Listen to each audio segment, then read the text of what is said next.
जी class आवाज़ आ रही है। अस्सलाम वालेकुम।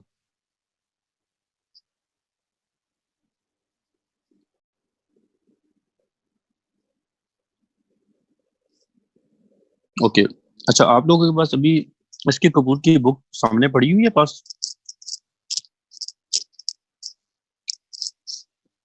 परचेज की आप लोगों ने या नहीं की अभी तक? ठीक है, सॉफ्ट में हो हार्ड में हो डजंट मैटर। जिन लोगों के पास है वो लोग लॉज ऑफ ट्रीटीज का चैप्टर निकाल लें।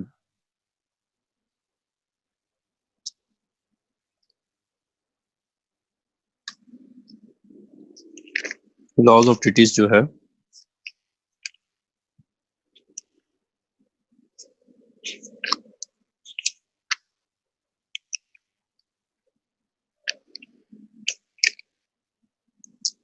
अच्छा, लॉज ऑफ ट्रीटीज जो है चैप्टर आई गेस मेरे पास तो चैप्टर 26 है। देख लें उसमें। मुझे जो हम लॉज ऑफ ट्रीटीज करेंगे पूरा हम जो है एस के कपूर की जो बुक है उसी से मैं पढ़ा रहा हूँ, ठीक है। ओपन करवाइए ताकि आपको क्लियर हो जाए, कोई इसमें इतनी टेंशन वाली बात नहीं है, बड़ा इजी सा टॉपिक है लॉज ऑफ ट्रीटीज। तो स्टार्ट करते हैं। लॉज ऑफ ट्रीटीज बहुत आसान सा टॉपिक है। इसमें कोई भी ऐसी टेक्निकल चीज नहीं है, ठीक है। एक सिर्फ हेडिंग है जो थोड़ी सी टेक्निकल है, वो मैं आपको अभी समझा दूंगा। अदरवाइज लिखवा नहीं रहा, नॉर्मली रूटीन में मैं लिखवा देता हूँ, थोड़ा बहुत साथ बता दूंगा। बट मेजोरिटी आप पॉइंट जो है वो ऐड कर लेंगे खुद से, ठीक है। सो हेडिंग, सबसे पहले आपने डेफिनेशन लिखनी है, ठीक है। डेफिनेशन जो है वो आप लोगों को मैं लिखवा चुका हूँ, सिर्फ हेडिंग नोट कर लें। सोर्सेज में मैंने आपको बताई थी, ठीक है। फिर लेकिन टाइप्स ऑफ ट्रीटीज जो भी मैंने सोर्सेज में आप लोगों को बता दी थी, वो टाइप्स ऑफ ट्रीटीज आप वहां से देख लेंगे, ठीक है। अच्छा, अब लॉज ऑफ ट्रीटीज में मेन जो है टॉपिक, वो 4 से 5 मिनट टॉपिक है। पहला है फॉर्मेशन ऑफ टीपी। अब्बास बच्चे, हर किताब का पेज अलग होगा क्योंकि एडिशन का फर्क होता है ना, एडिशन कौन सा। तो बस आप ट्रीटीज का टॉपिक खोल रहे हैं तो उसमें रेलेवेंट चैप्टर पे चले जाएं, ट्रीटीज लिखा होगा चैप्टर का, ठीक है। अच्छा, अब इसमें सबसे पहले है फॉर्मेशन ऑफ ट्रीटी, दूसरा है इंटरप्रिटेशन ऑफ ट्रीटी, तीसरा है टर्मिनेशन ऑफ ट्रीटी, चौथा टॉपिक है रिजर्वेशन। तो रिजर्वेशन जो थोड़ा सा मुश्किल है वो मैं समझा दूंगा आपको, बाकी कोई इसमें ऐसा एज सच कोई मुश्किल चीज नहीं है, ठीक है। सबसे पहले हेडिंग दे दें, जो लोग जिनके पास बुक्स नहीं है वो हेडिंग्स दे दें। Formation of treaty,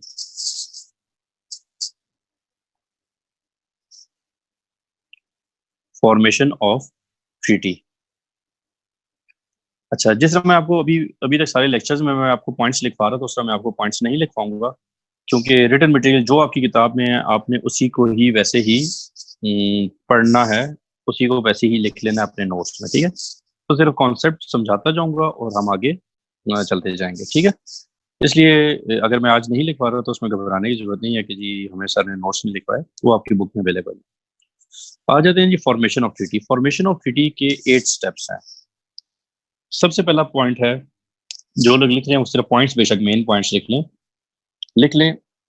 एक्रीडाइटिंग of person, ACCREDITING, accrediting of person. Fiza आप बस 8 पॉइंट्स जो है ना, ये जो 8 पॉइंट्स होंगे इनको एंड में पेस्ट कर दीजिएगा सिर्फ, ठीक है। Accrediting, ACCREDITING, accrediting of person on behalf of contracting parties, on behalf of contracting parties. अच्छा, सबसे पहला स्टेप ट्री की अपॉइंटमेंट, ट्रीटी का क्या होता है, अपॉइंटमेंट की जाती है, ऑथराइज किया जाता है, हर स्टेट की तरफ से नॉमिनेट किया जाता है इंडिविजुअल, अपना रिप्रेजेंटेटिव, और उसको भेज दिया जाता है। For example, let's say United nation let's say human rights पे एक ट्रीटी बनाने जा रही है, ठीक है। वो तमाम स्टेट्स को नोटिफिकेशन सेंड करती है जी कि हमें ह्यूमन राइट्स पे जो है ना ट्रीटी बनानी है।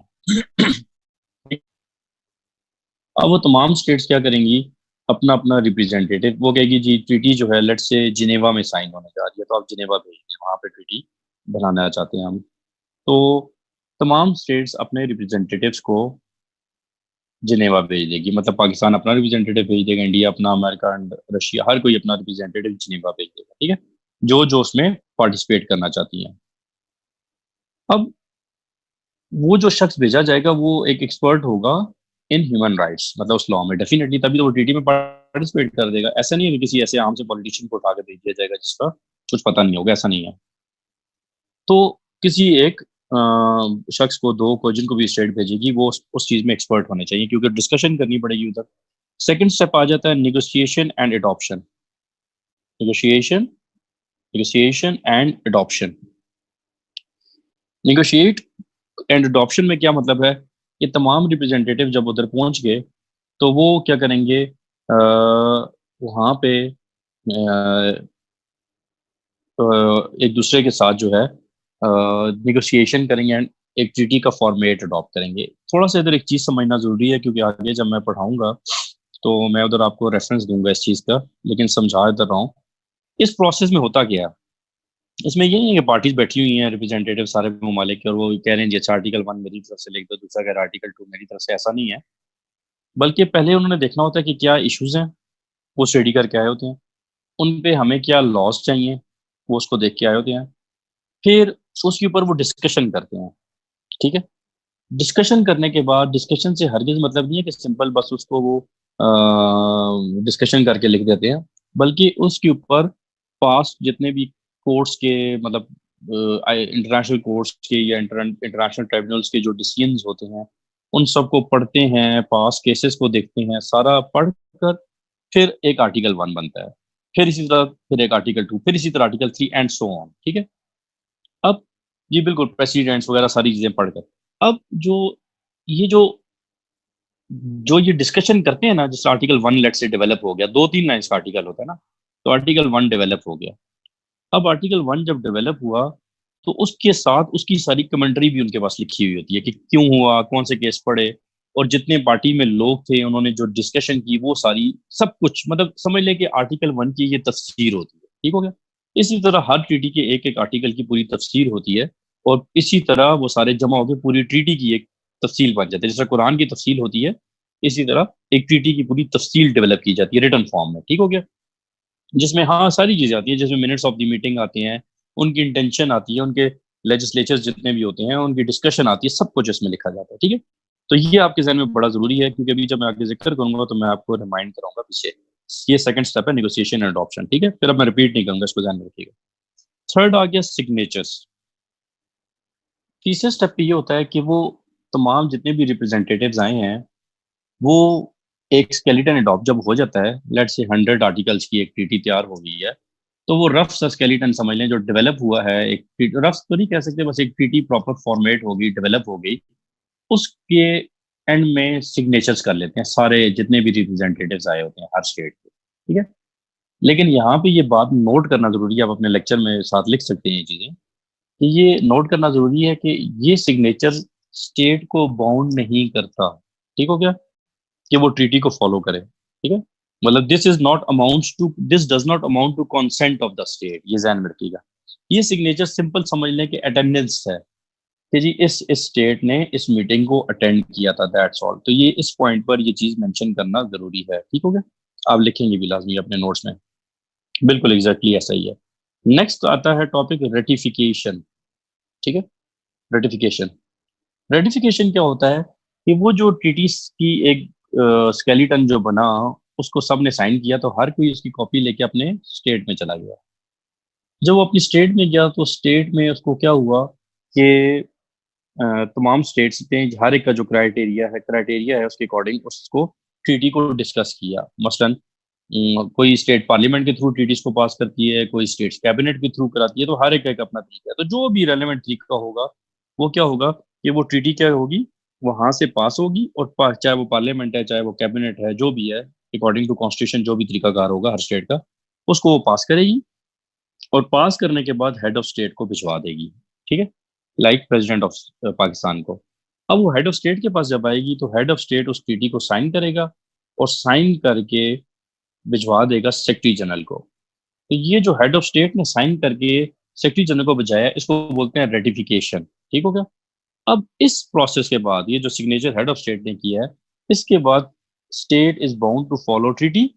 लेकिन कब, ये आगे लाजमी लिखना जरूरी है, when it will become law, when it will become law. So state जो है वो कब बाउंड होती है ट्रीटी को साइन करने के लिए, बिकॉज उस वक्त जब हेड ऑफ स्टेट उसको साइन करके भिजवा देता है। लेकिन कब, when it will become law, when it will become law. अब एक चीज इसमें समझनी और जरूरी है, और वो ये है कि कई जगह पे अक्सर लिखा होता है कि ratification is an important step in the life of treaty. Why, ठीक है जी, ये एक लिखा हुआ होता है। तो ये ध्यान में रखना जरूरी है कि व्हेन जो है ये ये जो when it will, why it is an important step in the life of history, ठीक है जी, लाइफ ऑफ द ट्रीटी। उसमें पहली चीज ये है कि एक तो जब ये वाला साइन हेड ऑफ स्टेट करके भिजवा देता है तो स्टेट बाउंड हो जाती है, वो उसको फॉलो करे, इस वजह से ये इंपॉर्टेंट स्टेप है। सेकंड, ये इसलिए इम्पोर्टेंट है कि ये पॉइंट्स आप नोट करेंगे, ठीक है, ये ऐसे सिर्फ मैं बोली जा रहा हूँ कि क्योंकि मुझे तो लेक्चर ऑफ जुबानी अल्हम्दुलिल्लाह याद है, तो मैं इसलिए बोली जा रहा हूँ, लेकिन आप लोगों ने ये पॉइंट्स अपने नोट्स में ऐड करना है साथ बुक्स के साथ देख के, ठीक है। सेकंड, ये इसलिए इम्पोर्टेंट है क्योंकि जब स्टेट्स देखती हैं उसको पास करने से पहले कि आया ये उसकी अपने कॉन्स्टिट्यूशन के साथ कंफ्लिक्ट तो नहीं कर रहा, अगर कंफ्लिक्ट कर रहा है तो वो फिर उसमें कोई ना कोई रिजर्वेशंस लगाती हैं, ठीक है।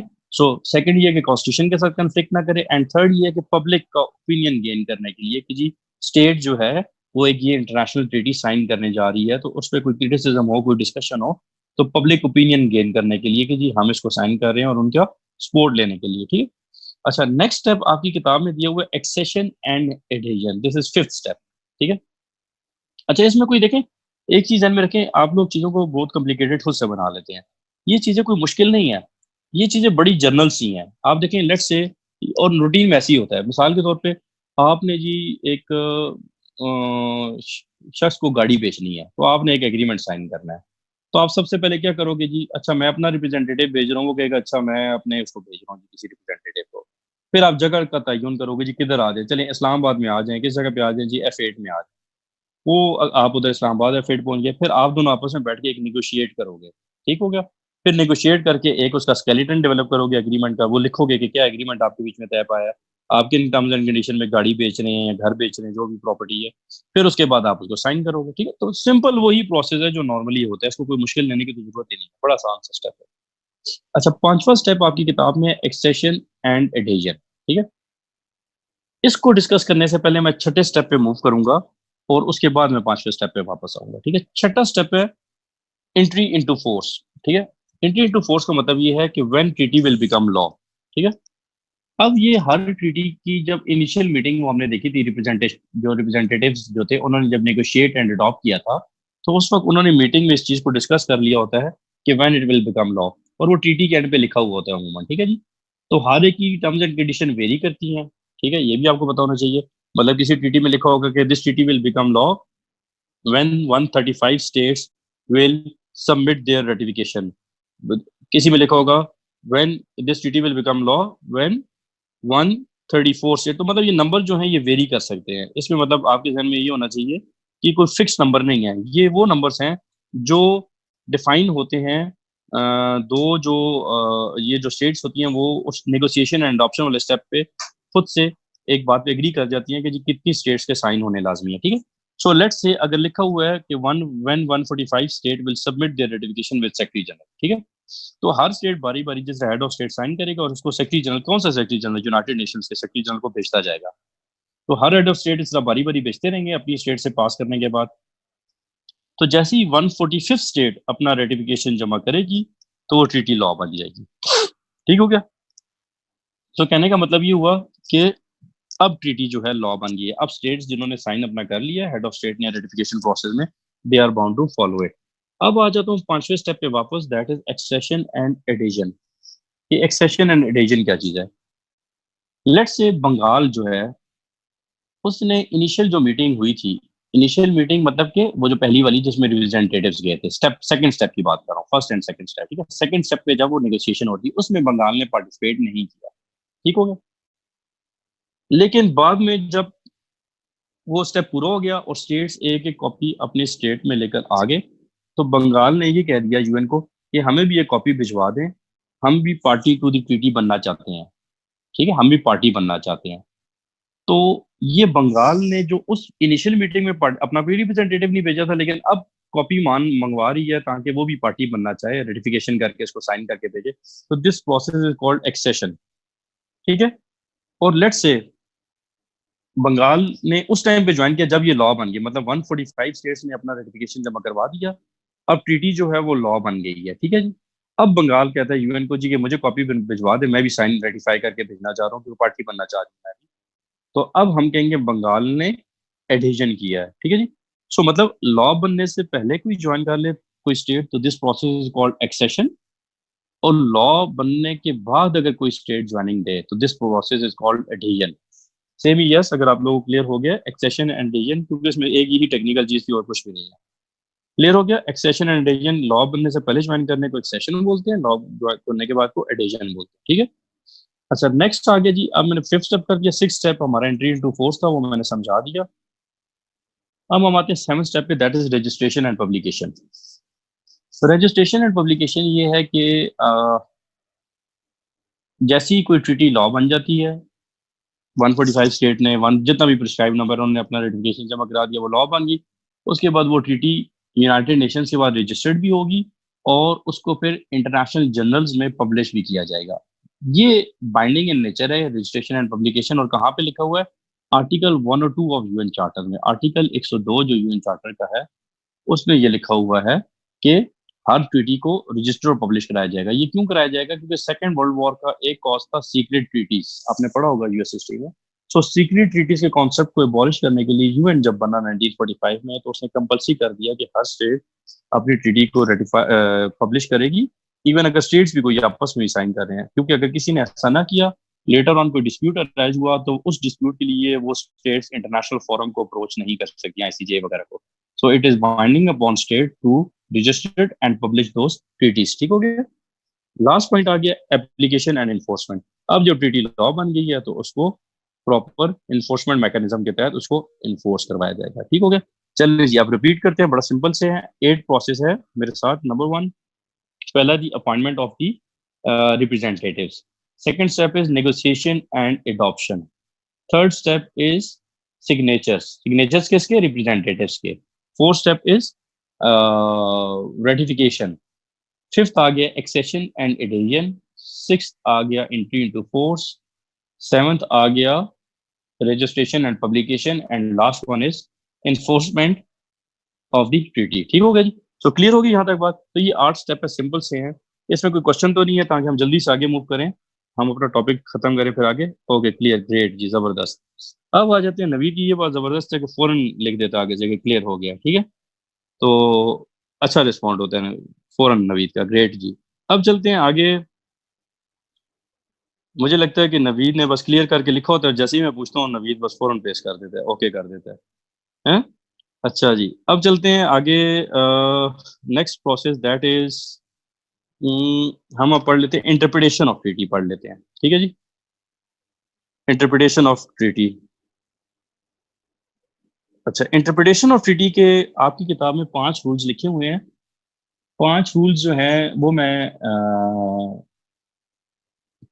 उनको दरअसल मैं तो 3 रूल्स कहूंगा इंटरप्रिटेशन के, और 2 रूल्स तो कह सकते हैं हम, लेकिन वो उसके समझ लें कि मैकेनिज्म है कि कैसे की जाए, वो भी मैं एक्सप्लेन करूंगा तो आपको क्लियर हो जाएगा।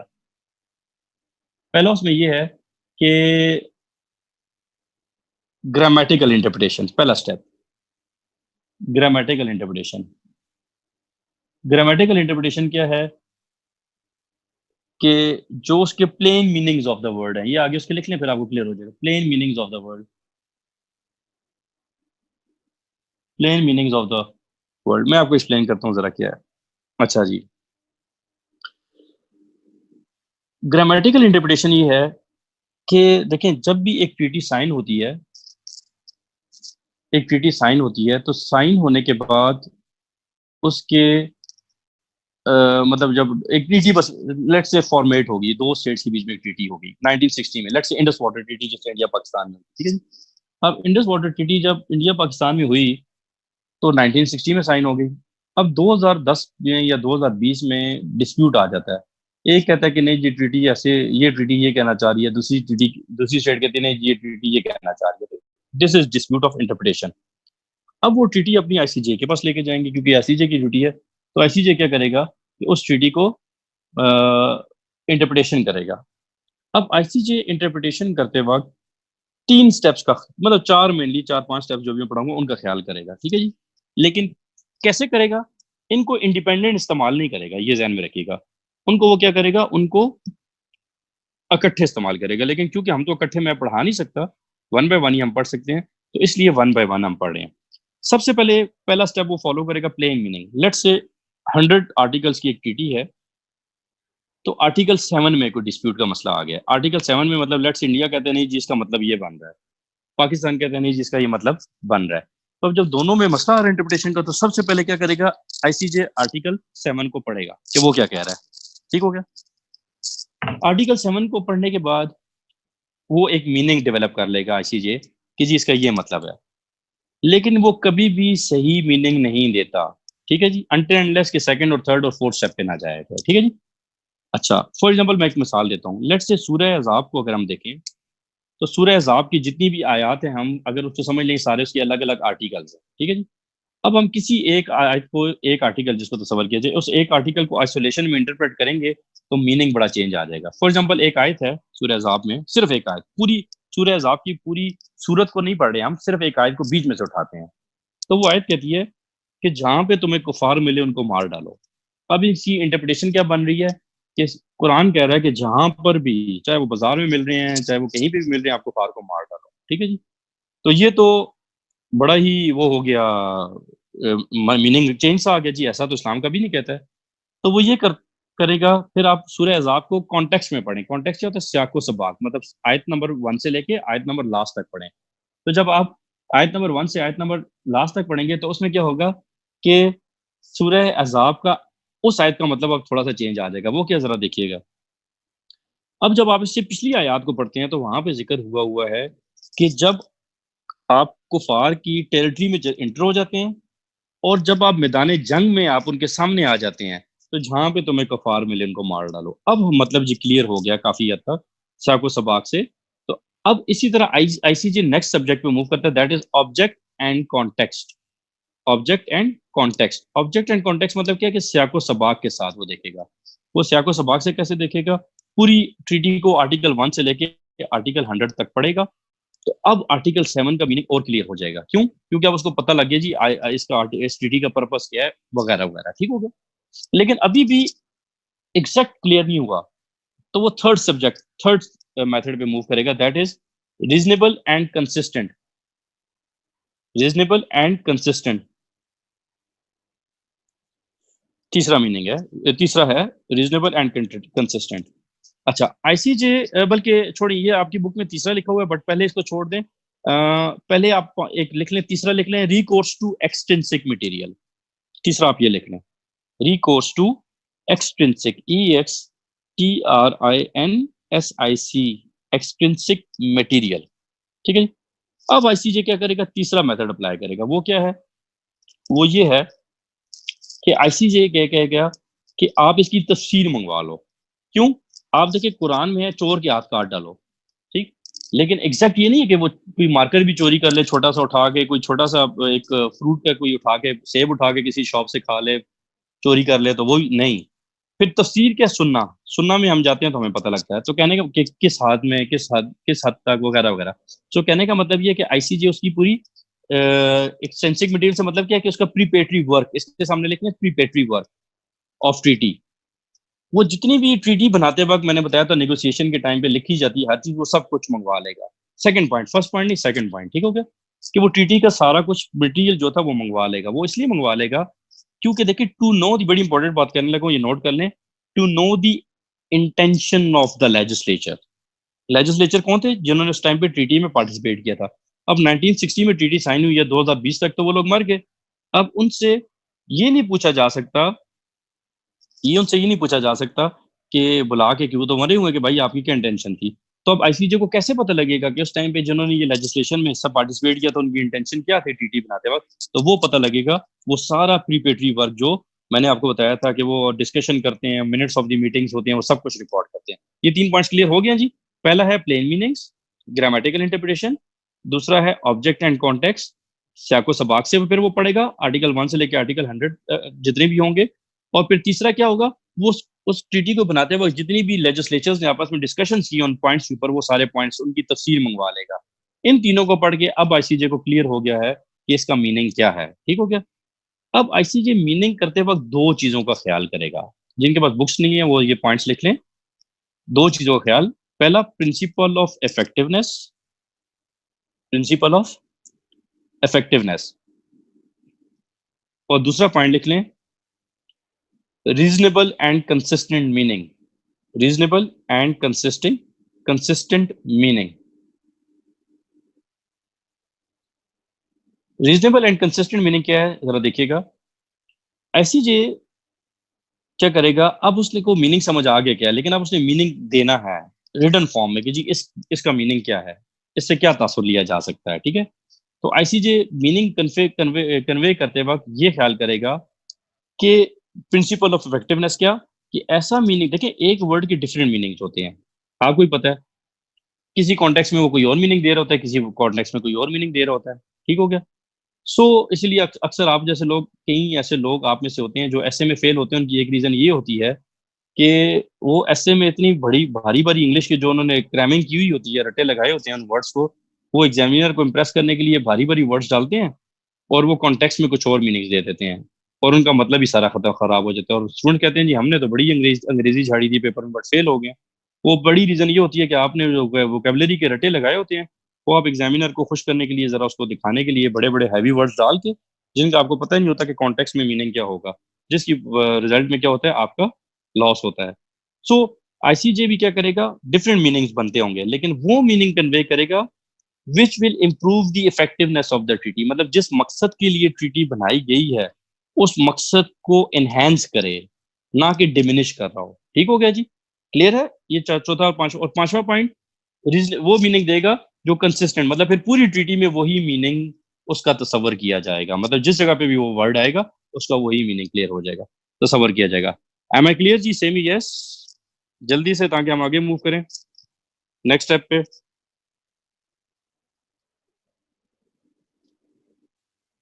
Okay great. ठीक है जी। फिजा का मेरे ख्याल से नेट का इशू है। चलें कोई नहीं। हाँ नवीद नहीं, ठीक है ओके, मैं समझ गया हूँ कि आपको समझ आ गई। चलें जी, नेक्स्ट आ गया है, लिखिए termination of treaty. Termination of treaty.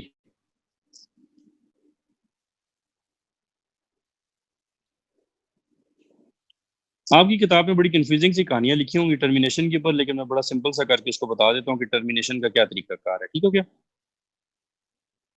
हम थोड़ा सा वो पढ़ेंगे, लॉज ऑफ वॉर पढ़ेंगे, उसमें भी ये चीजें शायद डिस्कस करेंगे हम थोड़ी सी, हमारा जो लास्ट लेक्चर होगा।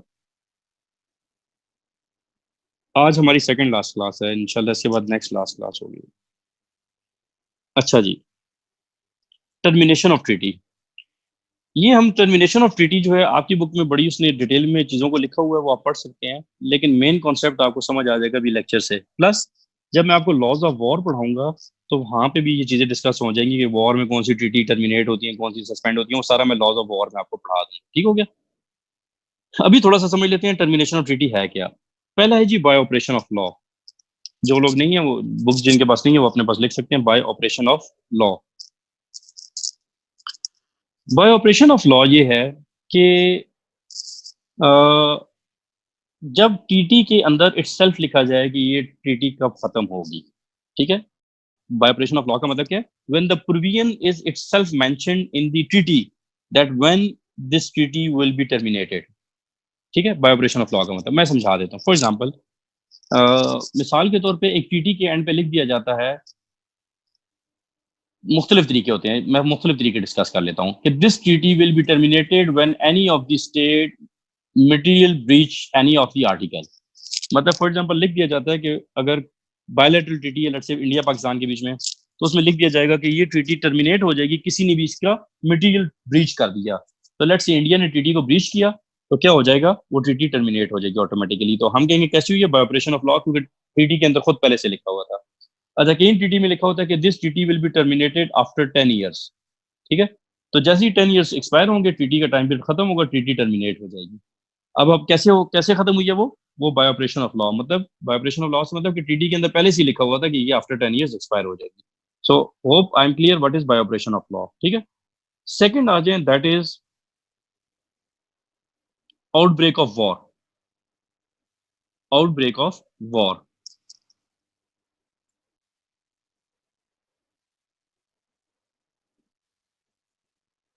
आउटब्रेक ऑफ वॉर क्या होता है, थोड़ा उस पर देख लेते हैं।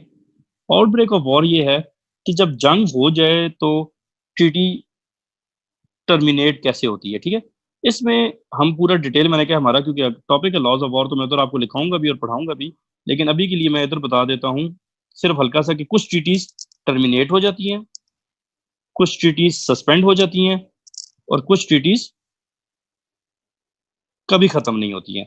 वो डिटेल में आपको लॉज ऑफ वॉर में पढ़ा दूंगा, क्योंकि मैंने तो लिखवाना ही है, आपको पढ़ाना भी है। लेकिन आपके जहन में होना चाहिए आउटब्रेक ऑफ वॉर के टाइम पे, आपकी तो बुक में लिखा भी हुआ है लॉज ऑफ ट्रीटीज में, ठीक है जी। लेकिन ये चीज मैंने आगे पढ़ानी है, तो इसलिए मैं डिटेल में नहीं जा रहा।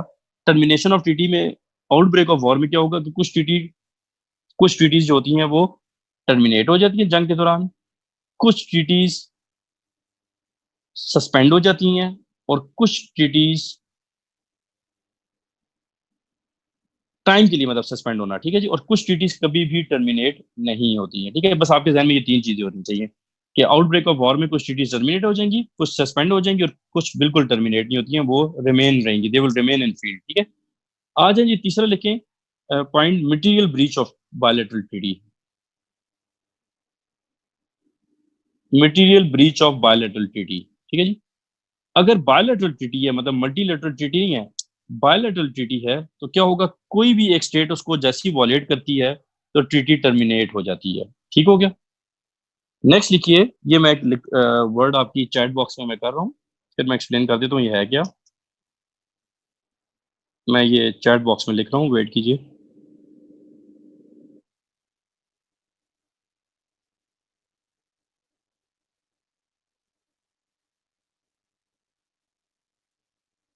ये मैंने लिखा चैट बॉक्स में, जरा इसको नोट कर लें।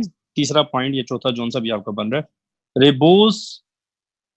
ये प्रोनाउंस होगा रेबोस, ठीक है, रेबोस, रेबोस सिक स्टैंटिबस, रेबोस सिक स्टैंटिबस। दो पॉइंट्स नीचे लिख लें, फिर मैं इसको एक्सप्लेन कर देता हूँ ये है क्या। पहला पॉइंट लिखिए, impossibility of performance, impossibility of performance.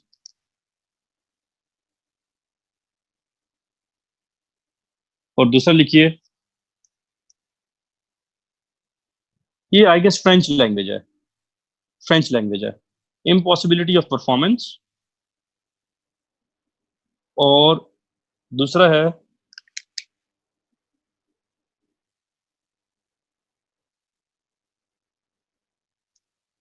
बस ये इम्पॉसिबिलिटी ऑफ परफॉर्मेंस लिखते हैं, सिंपल इतना। फ्रेंच लैंग्वेज आई गेस, ये फ्रेंच लैंग्वेज है, impossibility of performance. Impossibility of performance क्या मतलब, अब जरा देखते हैं। अ, ये कॉन्सेप्ट फर्स्ट वर्ल्ड वॉर के बाद आया था फर्स्ट टाइम इंटरनेशनल लॉ में, मतलब लीग ऑफ नेशंस के टाइम पे आया था, ठीक हो गया। ये कॉमन लॉ से आता है, केस पॉस में हम नहीं जाते हैं, टाइम लगेगा। सिंपल, अब मैं डिस्कस करता हूँ कि हुआ क्या था। बस ये फर्स्ट पॉइंट एक ये लिखें, इम्पॉसिबिलिटी ऑफ परफॉर्मेंस, फिर मैं एक्सप्लेन करता हूँ, आपको क्लियर हो जाएगा, ठीक है जी।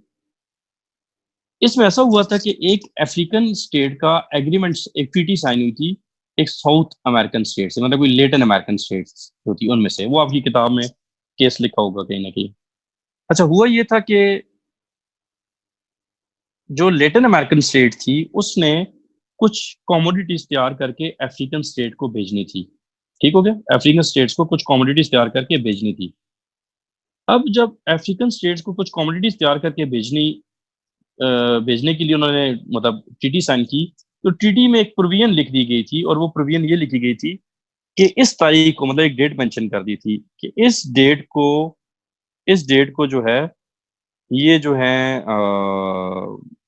जो जो कमोडिटीज हैं ये पहुंचनी चाहिए, ठीक है। और अगर ना पहुंची गिवन डेट पे, जो भी डेट थी उस ट्रीटी में, तो ये समझा जाएगा कि लेटिन अमेरिकन स्टेट्स ने इस ट्रीटी की वॉलेशन की, लिहाजा वो जुर्माना पे करेगी।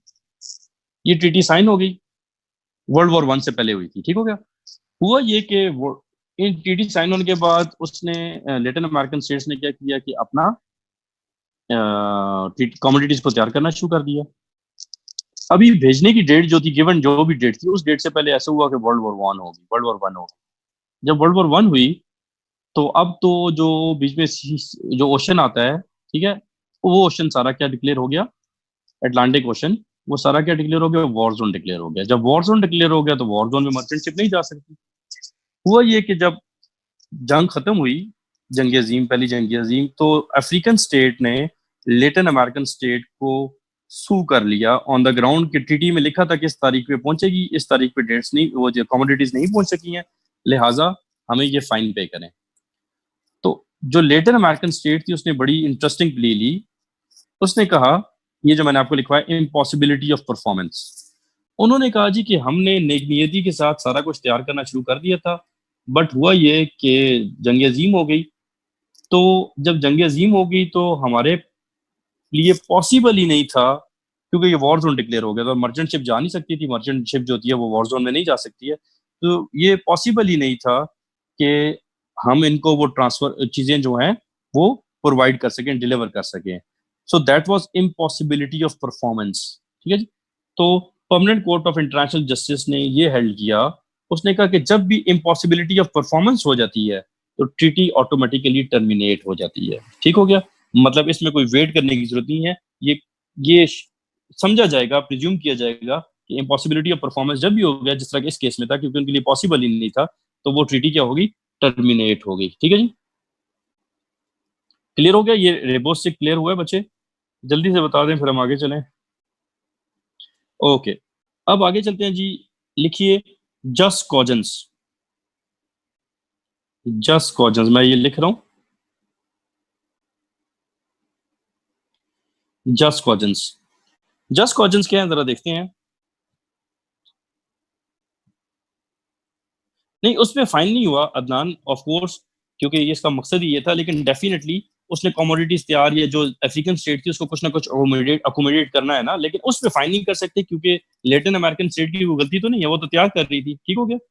अच्छा, जस्ट कॉजेंस क्या है ये जरा देखते हैं। मीन्स टू कंपेल लॉ, चलिए देखते हैं फिजा ये क्या है। देखेंगे जी जरा। देखें, कुछ ऐसे लॉज होते हैं जो बड़े, जिनकी बड़ी सैंक्टिटी होती है, जिनकी बड़ी अहमियत होती है, ठीक हो गया। मतलब फॉर एग्जांपल अगर मैं पाकिस्तान में बात करूं तो पाकिस्तान में जो कॉन्स्टिट्यूशन है, it is considered as grund norm. Grund norm का मतलब क्या है कि highest law of the land, ठीक है जी। Highest law of the land का मतलब क्या है कि कोई भी मुल्क में ऐसा कानून नहीं बनाया जा सकता, या कोई भी मुल्क में ऐसी एग्रीमेंट साइन नहीं हो सकता विच इज अगेंस्ट कॉन्स्टिट्यूशन। बात समझ आइए आपको, कि कोई भी मुल्क में ऐसा लॉ भी नहीं बन सकता और ना ही कोई ऐसी ट्रीटी साइन की जा सकती है which is against the constitution, ठीक है। सो कॉन्स्टिट्यूशन इज अ ग्रुन नॉर्म या जस्ट कॉजेंस। इसी तरह इंटरनेशनल लॉ में भी कोई ऐसे लॉज हैं, ठीक है, जो भी मैं आपको बता देता हूँ। लेट्स से जिनमें से एक है डिक्लेरेशन ऑफ ह्यूमन राइट्स 1948, ठीक है। डिक्लेरेशन ऑफ ह्यूमन राइट्स 1948, इस तरह के कई ऐसे लॉज हैं जिनको हम जस्ट कॉजेंस कहते हैं। अब ये कौन से लॉज हैं? ये ऐसे लॉज हैं कि कोई भी मुल्क इनके खिलाफ कोई भी किसी भी तरह की ट्रीटी नहीं कर सकता, ठीक है जी। कोई भी स्टेट किसी भी तरह की ऐसी ट्रीटी नहीं कर सकती जो डिक्लेरेशन ऑफ ह्यूमन राइट्स 1948 के खिलाफ हो, ठीक है। तो लिहाजा ट्रीटी तो कोई साइन हो ही नहीं सकती। लेकिन अगर ऐसा हो कि ट्रीटी पहले साइन हुई और बाद में यूनाइटेड नेशन किसी को जस्ट कॉजेंट डिक्लेयर कर दे, तो क्या होगा? तो वो ट्रीटी टर्मिनेट हो जाएगी। मैं इसकी एग्जांपल दे देता हूँ। 1948 से पहले ऐसा हुआ, आपने यूएस हिस्ट्री में पढ़ा भी होगा कि अफ्रीका से स्लेव्स जाते थे अमेरिका में, ठीक है जी। स्लेव्स ट्रेड होती थी, आपके इल्म में है ये चीज, स्लेव ट्रेड्स का, ठीक है। तो हुआ ये कि एक अफ्रीकन स्टेट का अमेरिकन स्टेट्स के साथ साइन हो गया एक ट्रीटी कि आप हमें स्लेव्स भेजेंगे, ठीक है। जब वो स्लेव्स भेजने के लिए मतलब उन्होंने वो ट्रीटी साइन कर ली, तो हुआ ये कि 1948 में ये हुआ कि 1948 में universal declaration of human rights आ गए। उसके आर्टिकल 4 में लिखा हुआ है slavery and slave trade shall be prohibited in all their forms. ठीक है जी, आर्टिकल 4 क्या कहता है? Slavery and slave trade shall be prohibited in all their forms. तो अब आर्टिकल 4 ने स्लेवरी को मना कर दिया। अब देखें जरा, ट्रीटी साइन हुई थी 1948 से पहले, मतलब कुछ माह पहले, और कुछ माह बाद ही 1948 में जस्ट कॉजन आ गया, universal declaration of human rights, जिसने स्लेव ट्रेड को मना कर दिया। तो ऑटोमेटिकली वो ट्रीटी जो इससे पहले साइन हुई थी और जो इसके अगेंस्ट है, वो ट्रीटी क्या होगी? टर्मिनेट हो गई। क्लियर हो गया जी? सही है? क्लियर है? जल्दी बोले मुझे। ओके जी, एक मैक्सिमम जरा लिख लें, जिनके पास बुक नहीं है मैं उनके लिए टाइप कर रहा हूं।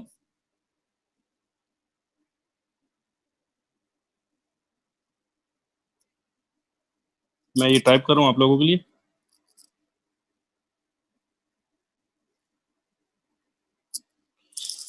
पेक्टा टर्टीज नेक नोसेंट नेक प्रोसेंट।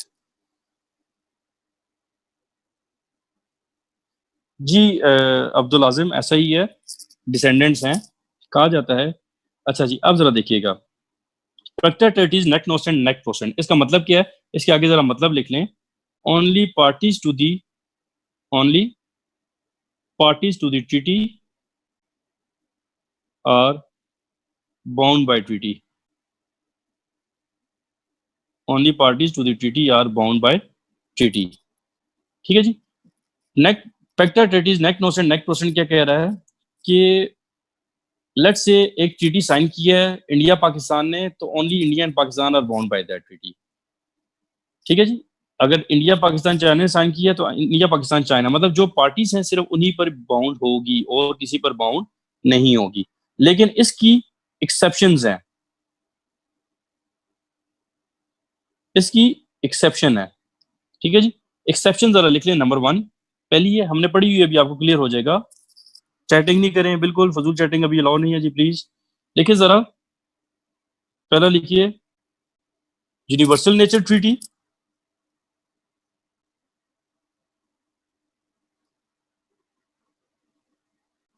यूनिवर्सल नेचर ट्रीटी, और दूसरा है कस्टमरी नेचर ट्रीटी।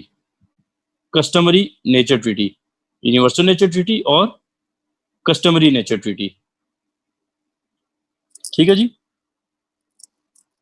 अच्छा जी, अब जरा देखिएगा, ठीक है हारून, कोई सॉरी की जरूरत नहीं, खैर बस चिल करें और जल्दी से आगे लिखें जी। यूनिवर्सल नेचर ट्रीटी और कस्टमरी नेचर ट्रीटी। अच्छा, जनरल रूल का मतलब कि जनरल रूल के नॉर्मली ये फॉलो किया जाता है, only parties to the treaty are bound by treaty. Only parties to the treaty are bound by treaty. ठीक हो गया। बट बट दो तरह की इसकी एक्सेप्शन है। पहला, यूनिवर्सल नेचर ट्रीटी हमने पढ़ा हुआ है, मैं डिटेल में इसलिए नहीं जाऊंगा। अगर यूनिवर्सल नेचर कोई ट्रीटी है, जिस तरह यूएन चार्टर है, उसकी आप पार्टी हैं या नहीं है, you are bound to follow it. तो ये एक्सेप्शन आ गई इसकी। और दूसरी एक्सेप्शन आ गई universal nature treaty, customary nature treaty. Customary nature treaty क्या है? जिस तरह लॉज ऑफ सीज मैंने बताया था कि आप कस्टमरी नेचर ट्रीटी की अगर पार्टी नहीं भी है, आप सिग्नेटरी नहीं भी है, even then you are bound to follow it. जिस तरह चाइना जो है वो लॉज ऑफ सीज की सिग्नेटरी नहीं है, लेकिन फिर भी China is bound to follow that treaty. Clear हो गया? ये क्लियर हो गया जी। पेक्टा ट्रीटी ये 5 नंबर का है, वो था एक मरतबा।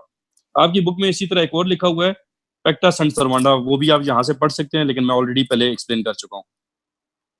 नहीं फर्क, ये टाइप्स ऑफ ट्रीटीज नहीं है, ये एक मैक्सिम है, 5 नंबर का आया हुआ है एक मरतबा, तो इसलिए मैंने आपको एक्सप्लेन कर दिया। ठीक हो गया? अब नहीं, NBT is not a customary nature treaty. So आपने ऐसा करना है कि ये 5 नंबर का इधर से ये भी पढ़ लेना है किताब में से, और पेक्टा सन सरवांडा भी पढ़ लेना है। ठीक हो गया? अब आ जाते हैं जी, आखिरी टॉपिक है, लास्ट टॉपिक है हमारा आज का। हेडिंग दें जी, रिजर्वेशन। रिजर्वेशंस।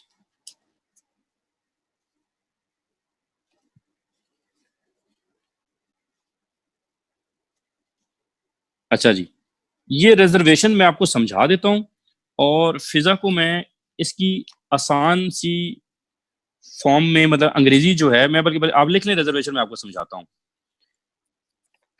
रिजर्वेशन जो टॉपिक है वो मुश्किल नहीं है, लेकिन स्टूडेंट जब किताब खोलते हैं तो उनको मुश्किल इसलिए लगता है कि उसके अंदर जो सोल्यूशन है, मतलब जो लिखा हुआ है सारा, वो सारा आईसीजे की एक एडवाइजरी ओपिनियन था, उसकी अंग्रेजी लिखी हुई है।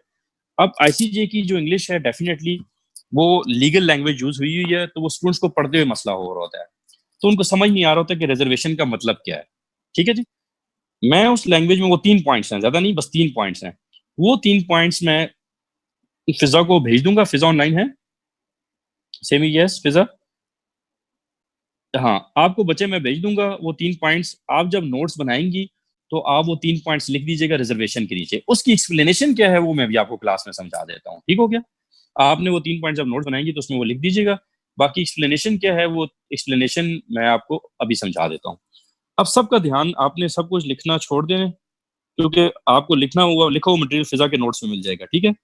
अभी आप लोग सिंपल एक काम करेंगे कि आप लोग अभी ध्यान सारा इधर देंगे। मैं कुछ आपके चैट बॉक्स में लिख रहा हूँ,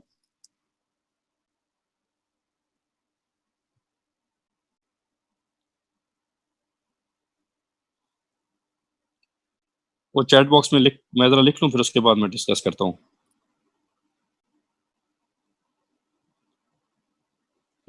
मैं स्टेट का नाम मेरे जहन से निकल गया। स्टेट का नाम है लिबिया। लिबिया। अच्छा जी। अब जरा चैट बॉक्स में दें ध्यान सारा। अब देखिएगा जरा इधर, ये जो मैं आपको समझा रहा हूँ ये सिर्फ टोटल 3 पॉइंट्स हैं, और ये तीनों पॉइंट्स में आपको लिखे हुए आपको फिजा के नोट्स मिल जाएंगे, लिहाजा ध्यान आप समझने में देते हैं। एक मर रिजर्वेशन होता क्या है? रिजर्वेशन ये होता है एतराज लगाना। बायलैटरल मैटर में तो कभी ये मसला रहा ही नहीं। मसलन इंडिया और पाकिस्तान एक ट्रीटी साइन करने जा रहे हैं। इंडिया कहता है कि जी पाकिस्तान को कि जी इसके आर्टिकल 7 में अमेंडमेंट कर दें और वो ये कर दें, ठीक है? आर्टिकल 7 में अमेंडमेंट कर दें और वो ये कर दें। तो इसके पास, पाकिस्तान के पास दो ऑप्शन हैं, सिर्फ दो ऑप्शन। पहला कि वो इंडिया की बात मान ले और आर्टिकल जो भी है 7 में अमेंडमेंट कर दे, इंडिया जिस तरह कह रहा है, और दोनों आपस में एग्रीमेंट डेवलप करके ट्रीटी साइन कर लें। सेकंड ऑप्शन ये है कि इंडिया, पाकिस्तान कहता है कि जी मैं आपकी रिजर्वेशन जो आपने लगाई है अमेंडमेंट की कि यूं लिखा जाए वो मैं नहीं मानता, ठीक है? तो फिर क्या हो जाएगा, दोनों के बीच में ट्रीटी खत्म हो जाएगी। तो दो ही ऑप्शन है। सो बायलैटरल में तो कभी भी मसला नहीं रहा, लेकिन 1959 तक इंटरनेशनल लॉ में कोई सोल्यूशन ही नहीं था कि अगर मल्टीलेटरल ट्रीटी साइन होती है और उसमें एक स्टेट रिजर्वेशन लगा देती है,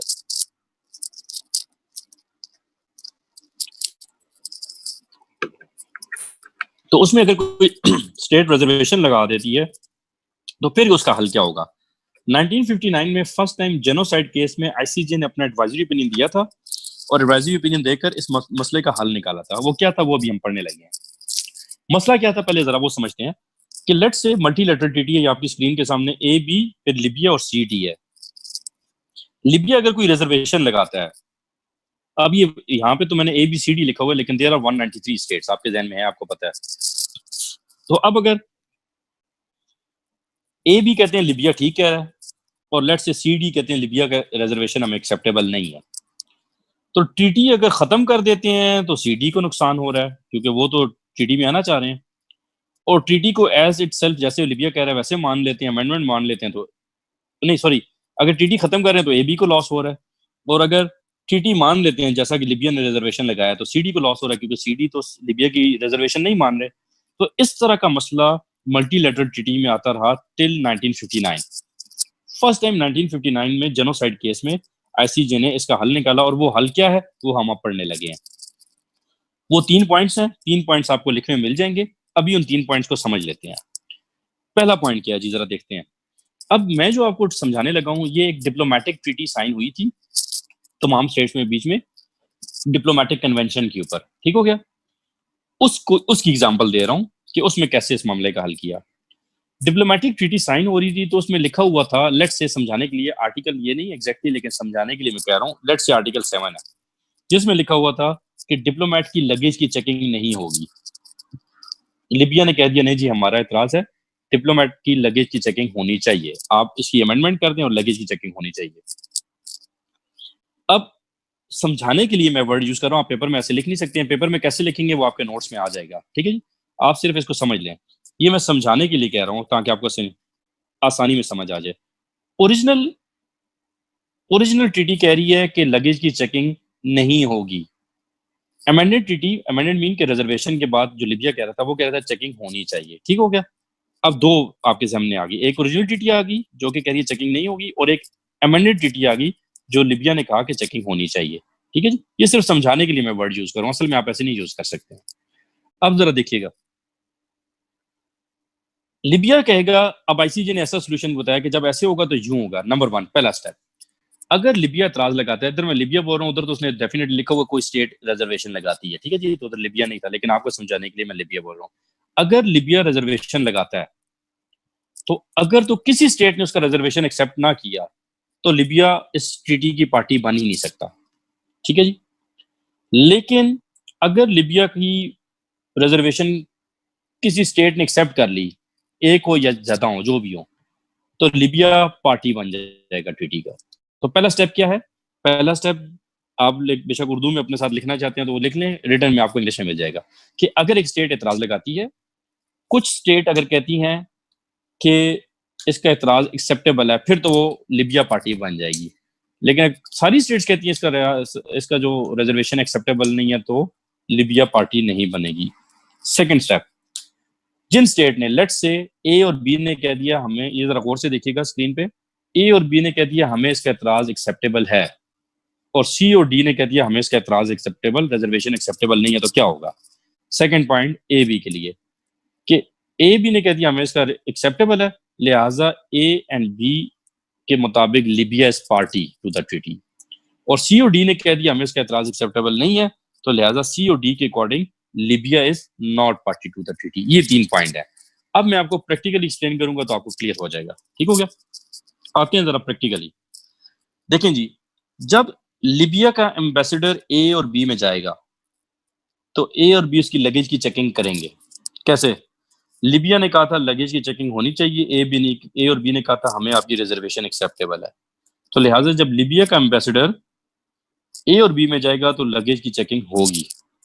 इसी तरह जब ए और बी का एम्बेसडर भी लिबिया में आएगा तो चेकिंग होगी। क्यों चेकिंग होगी जी?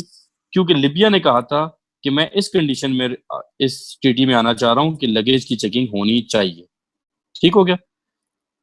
पहला पॉइंट क्लियर हो गया आप लोगों को, ये चेकिंग वाला? अच्छा, अब आ जाते हैं दूसरे पे, कि अगर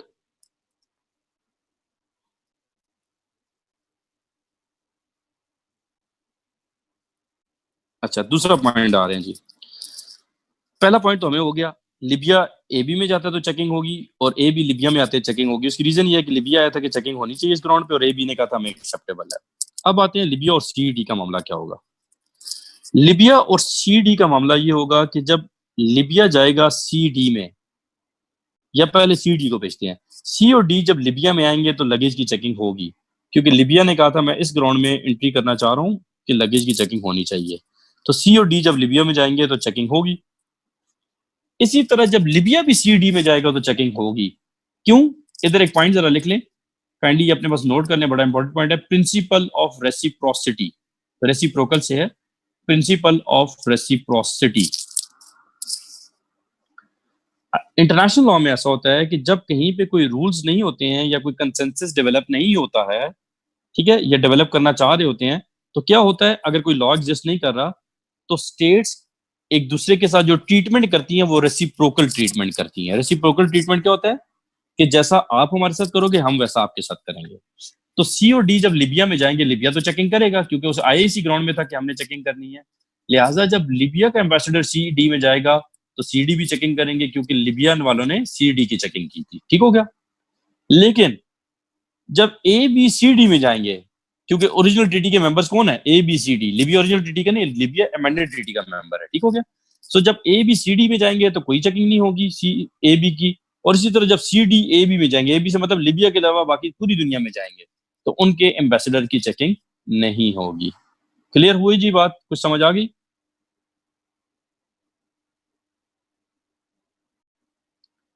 क्लियर है? Semi yes? ओके ग्रेट, ठीक है जी। चलें जी, बस आज का हमारा लेक्चर इतना ही था। सर एक कंफ्यूजन है जी, नवीद पूछें। जी जी पूछें।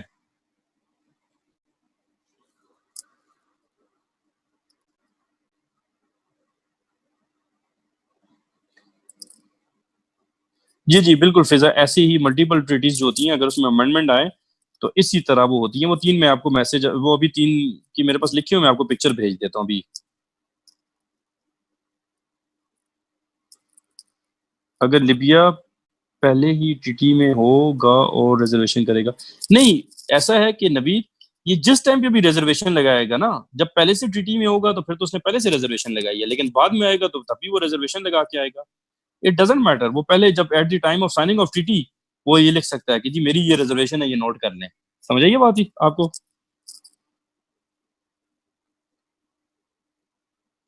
हेड ऑफ स्टेट पर हिंट करें, मतलब मुझे आपको फरहान समझ नहीं आया, क्या हिंट करें हेड ऑफ स्टेट पे?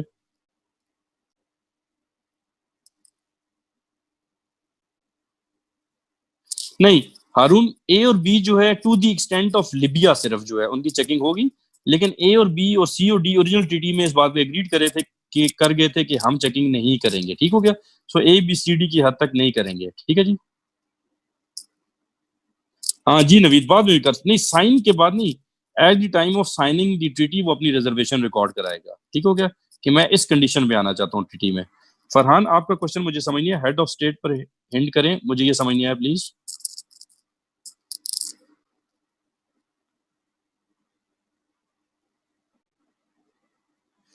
हेड ऑफ स्टेट्स के लिए नॉर्मली फरहान जो होती हैं, मैंने आपको बताया कि इम्यूनिटीज होती हैं हेड ऑफ स्टेट के लिए, ठीक हो गया।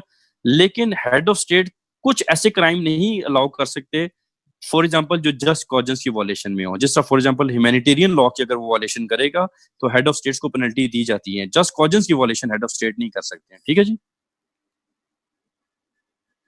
नवीद टीटी साइन करते वक्त वो लिखेगा, लिबिया लेट से ट्रीटी साइन करने वाला है तो वो लिखेगा जी कि मैं ट्रीटी पे आ रहा हूँ बट विद दीज रिजर्वेशंस या दिस रिजर्वेशन, तो वो लिख देगा, ठीक होगी बात। तो फिर वो ट्रीटी आगे इन्फोर्समेंट कैसे होगी, वो तरीका मैंने आपको ये तीन स्टेप्स बता दिए हैं, ठीक हो गया। ओके ओके, चलें ठीक है, थैंक यू जी। फिजा मैं आपको वो अभी नोट्स भेज, पिक्चर भेज देता हूँ। आप जब नोट्स बनाएंगी तो बच्चे इनको जो है ना उसमें आपने इंक्लूड कर लेने हैं, ठीक है। सही है, चलें, ओके जी एवरीवन। बस नेक्स्ट इंशाल्लाह हमारी लास्ट क्लास होगी, उसको काइंडली मिस ना कीजिएगा। लॉज ऑफ वॉर और पेपर अटेम्प्ट करने का हम तरीका पढ़ेंगे इंशाल्लाह, ठीक है। ओके जी, अल्लाह हाफिज, अल्लाह हाफिज।